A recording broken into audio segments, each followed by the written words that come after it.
Yehey! Happy Fiesta! Maligayang kapistahan po sa inyong lahat. Magandang araw mga kaibigan, magkapet pandasal muna po tayo. Ito po si Father Nono.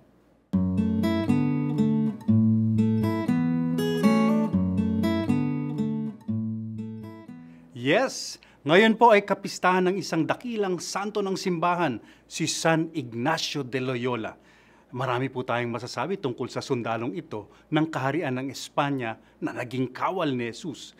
Pero isa po sa natatangi ay ang kanyang katandaan noong siya ay tinawag ng Diyos. Nakakatawa nga po yung isang eksena sa buhay ni San Ignacio.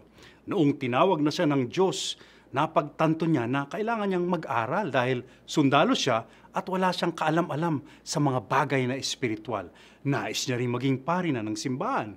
Kaso, kailangan niyang magsimula sa pinakasimula, basic. Kaya sa isang eskwela para sa mga bata na nag-aaral ng balarila o grammar, yan po ang pinakasimula noon, sa tumataginting na edad na 33 years old.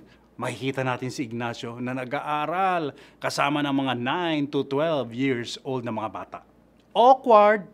Pero tiniis po yan ni Ignacio. Mapagkumbabang pinagtiyagaan ang makukulit niyang classmates. Better late than never.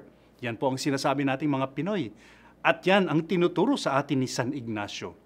Maaari tayong magbagong buhay kahit may edad na tayo. Walang late sa Diyos. Ang buhay pananampalataya ay hindi karera, hindi unahan. Sa banal na kasulatan at sa mahabang kasaysayan ng ating simbahan, maraming mga banal at santo tayo na may edad na nang matagpuan ang tamang landas, ang landas tungo sa Diyos. Kahit yung tinuturing nating ama ng pananampalataya na si Father Abraham, may edad na po siya nang tawagin ni Yahweh. Sa makatwid, hindi mahalaga ang edad. Walang nahuhuli. Ang mahalaga ay tumugon sa tawag ng pag-ibig, sa tawag ng Diyos anumang panahon. Amen.